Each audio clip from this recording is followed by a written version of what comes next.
All right, we're back on. I think we may have already hit on this in the first part of your interview.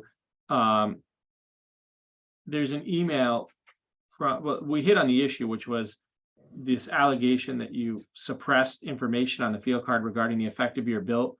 There's an email from you to Ellen in June of 22.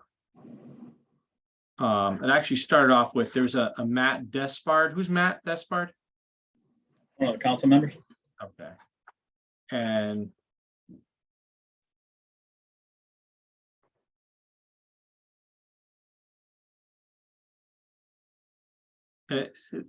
your response to her was, I did suppress the EYB effective year built on the cards after the PRCs were printed for the BAA. This field has no effect on value, was obviously confusing to people. It became obvious that the BAA had no concept of the effective year built, and they were supposed to be well versed in this field. I felt it prudent to suppress this field as it had no effect on value. Many towns suppress this field as well as others. It tends to lead to confusion for both the uninformed and the layperson. So is it fair to say that effective year built is not something, when you do a modified cost approach in a revalue, when you value property based on a modified cost approach, is the effective year built one of the cost factors that gets applied?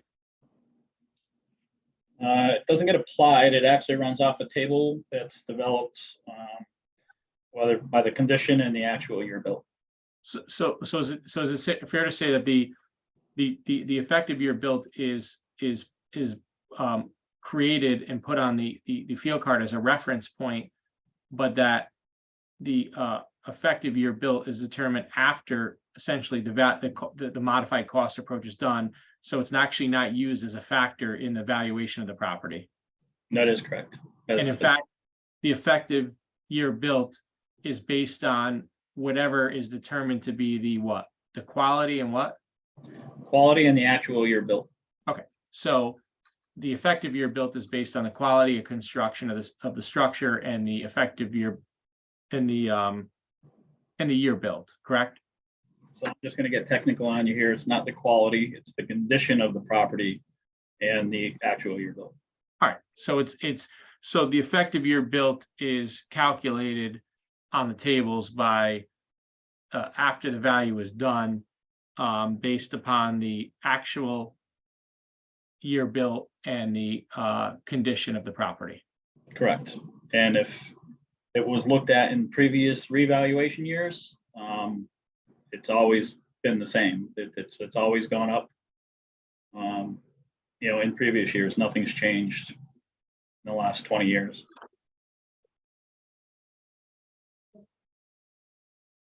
All right.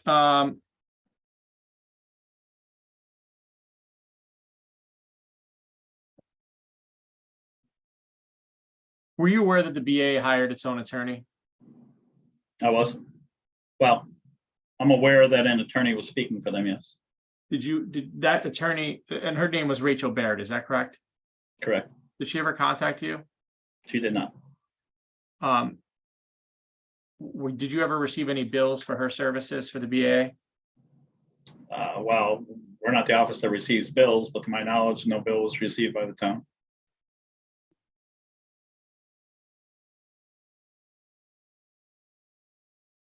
I just want to talk quickly about the BAA record. So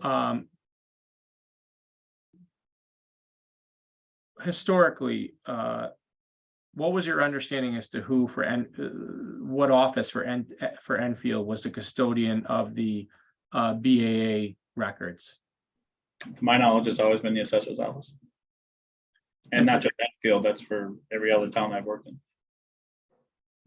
My understanding as well. For the 21 grand list, which was in which appeals took place in the spring of 22, where were the records being held for the BAA?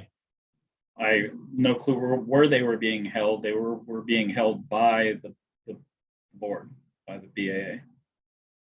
Did your office attempt at some point when the BAA was doing its work to request that the BAA provide the records to your office so that your office could be the custodian of those records?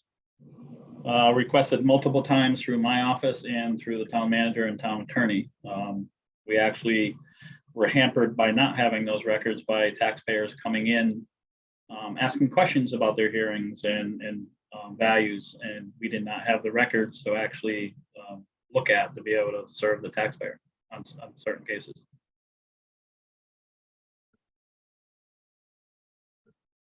And did you eventually obtain those the original BAA records for the 21 grand list in your department? We eventually did, yes. And when did you receive those? You probably have the date better than I. It was just in the last month or so. It basically, I mean, it finally went to the town attorney. Town attorney sent another letter requesting, I think, Rachel Baird, if she was representing them, to supply the records. If not, let us know that you're not representing them. I did see the letter or the email. And then the chairman wrote back, not verbatim, but just paraphrasing, that if you want them, you know, go to the FOIC. We're holding on to them. But eventually they, for whatever reason, they did return them. For the 21 grand list, did your office offer to provide the BAA members with any training prior to the BAA hearings that took place in the spring of 22? We offered, I believe it was in November. My association, the Assessors Association, CAAO, generally offers a BAA workshop. This was sent out, I believe it was in November.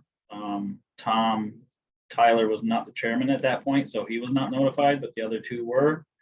The previous chairman actually wanted to, was asking questions about the workshop so that he could attend. But he wasn't reappointed, so he never ended up going. But yes, I mean, so the other two were directly notified and well, they were made aware. The board was made aware. Tom was not part of the board at that time. Did any of the BAA members for the 21 grand list attend the training that you had offered to help set up for them? Not to my knowledge. I mean, the town would have paid for it and they never came through this office. Did you, does your association, I think it's the IAAO, something like that. CAAO. What is it? CAAO. The CAAO, okay. So the CAAO, does that entity provide a handbook for Board of Assessment Appeals members as to guidelines for best practices and a summary of the applicable law? Well, the CAAO has a BAA handbook that's available to the assessors, which can be made available to the board. Did you provide a copy of the CAAO handbook to the BAA members prior to the appeals of the 21 grand list? It was available. I have to check with my assistant because she was the liaison between them. So whether it was asked for and provided, I couldn't say for certain. Lastly, I just want to go over some changes that you made to office procedures and protocols.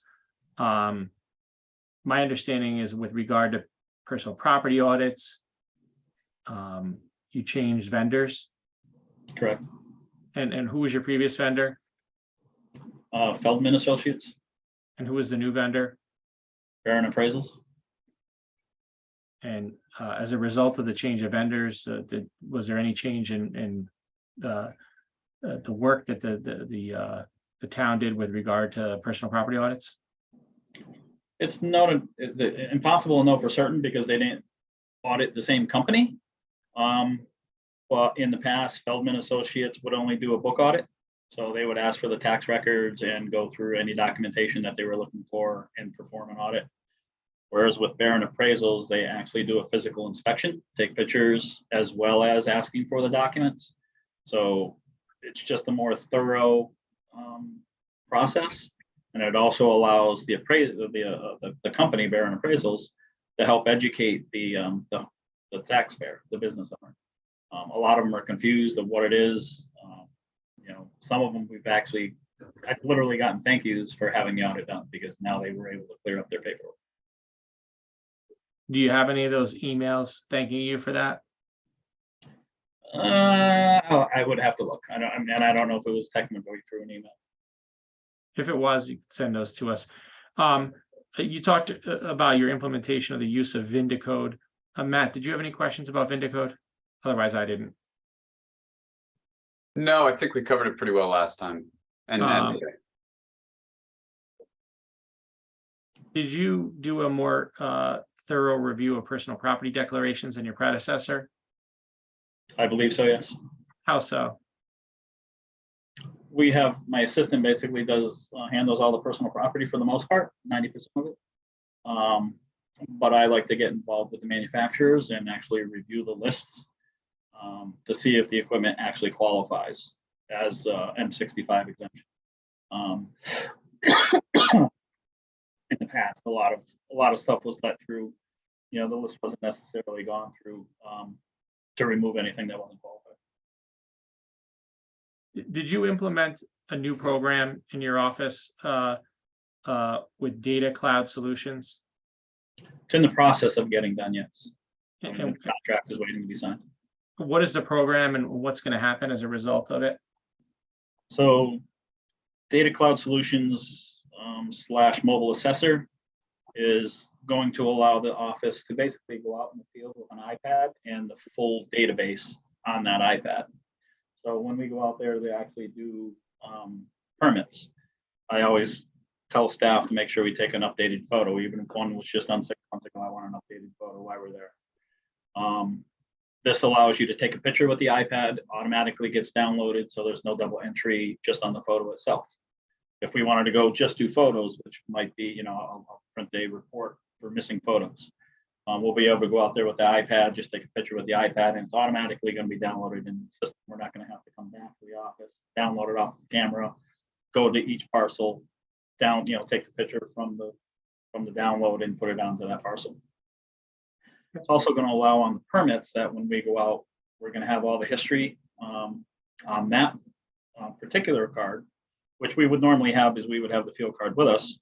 Although the field card doesn't have everything on there, it doesn't have the notes, some of the notes, visit history notes, building notes, that's not all there. So we'll have access to all that. But we're also going to be able to see the next door neighbors or down the street, or we're driving down somewhere where we see a dumpster outside with a kitchen sink and a bathroom sink and tub, and we can look that property up and say, hey, there's no permits for this. Or, hey, there is a permit for this. Why don't I stop now to take care of this? So anything that we enter on the permit side, again, automatically gets downloaded. There's not going to be any double entry coming back into the office. It's also going to allow us to track is sometimes an evil word or taken the wrong way. It's going to allow us to know where everybody is out in the field, but it's also a safety concern. So if somebody's out there and all of a sudden they're gone for 2 hours when they should have been back in 10 minutes, we're actually going to be able to see where that person was. So, God forbid they get stuck in a house, get hurt somewhere. Literally, working reval, we had one person that was locked in the basement for a few hours at a homeowner. It's going to allow us to actually in the office see where that person is or see where they last were when at least the laptop was on. So it's basically an efficiency thing and a safety. Okay. And I've got a hard stop at 2:30 for another meeting, so I'm going to try to go quick over the next 5 minutes to finish this. The council liaisons gave some questions that they thought would be helpful for us in guiding us in this endeavor, and I appreciated that. So I'm just going to go through a few of those questions. One was, what valuation methods were applied for the 21 revaluation? And by the way, I think just to kind of shortcut it, my understanding of the way towns do revaluations is that for personal property, you're doing it on a cost base. For personal property and motor vehicle, it's on a cost basis with depreciation. Is that correct? Yeah, make it short. It's cost, sales, and income. The three approaches. Say that again. Cost, sales, and income. Okay, so it's cost, sales, and income. However, with regard to personal property and motor vehicle, it's a cost approach. It's basically cost. Personal property is the original value with the state depreciation schedule. Motor vehicle is fair market value. Okay. And then with regard to real property of different types, so for example, with regard to residential, it's done on a, is it correct that, is it correct, description of the valuation of modified cost approach? It is And how would you describe a modified cost approach? basically using the sales, but also taking into consideration the building tables and the cost to correlate the two. And with regard to commercial property, what approaches did you use? Primarily done on the income approach, but that's also sales can be utilized if there's any recent sales. And for newer buildings and stuff, you can also use modified cost to value that. But a lot of it, most of it's income with the market rents and vacancy rates. And is there a second part of the field card that's generally not available to the public, in which it has your, if it's a commercial property, there's a second part of the field card that has the income data that was used to derive a value with the income approach? It's available. It's just not normally asked for.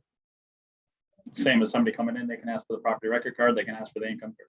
Well, the income card, though, is available to the property owner, but for a neighboring property. The income card is available to anybody. It's public information because it's market rent. If it has any actual data on it, then it's not available. Okay. Did you use the depreciation schedule for the assessment of personal property? We did. And is the depreciation schedule used the one, you mentioned it was the state dictated depreciation schedule, is that correct? State recommended, which the entire state uses. And where could that be found? Well, it's on the personal property declaration. It's actually in the statute, 1260, 1262. Don't quote me on the numbers, the statute numbers, but it is in statute.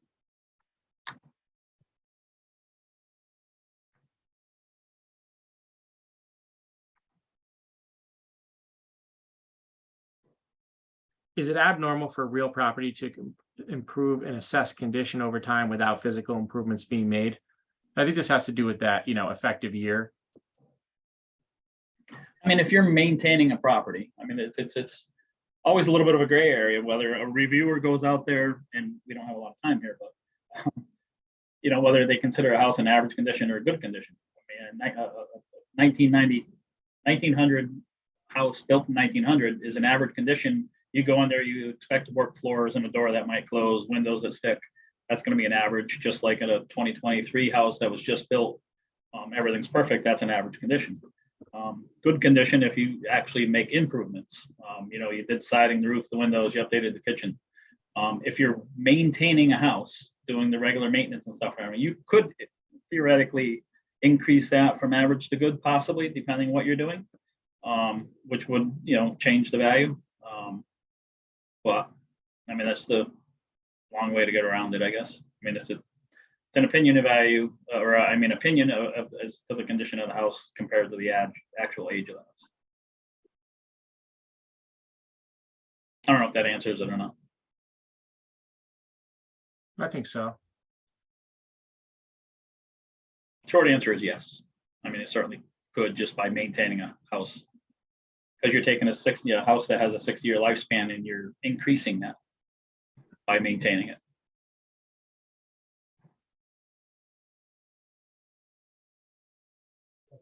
If you don't mind, I want to continue this tomorrow, just for probably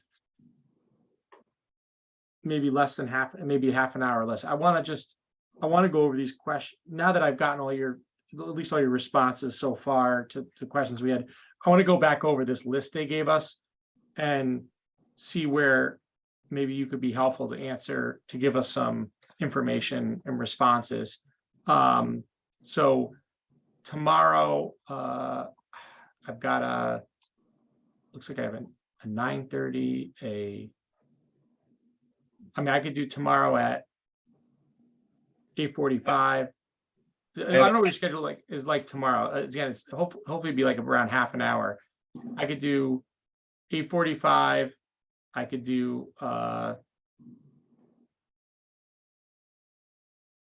You want to do first thing? I mean, I have a 10 o'clock and a 1 o'clock, so I mean, it's or 11:30. Yeah, you tell me. Well, We you can do 8:40. 8:45. I mean, technically I'm not here till 9, but I'm out. Lately, I've been doing 12-hour days, so. Matt, does that work for you, 8:45?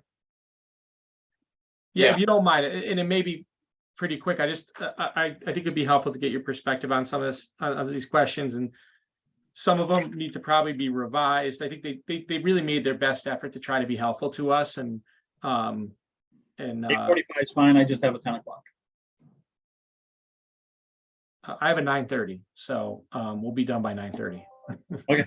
So it'll be done. I want to go through them quickly. All All right, right, send me the invite. I'll send you the invite. Thank you. All right, thanks. Bye. See you now. Take care, Todd. All right, I'll see you tomorrow at 8:45.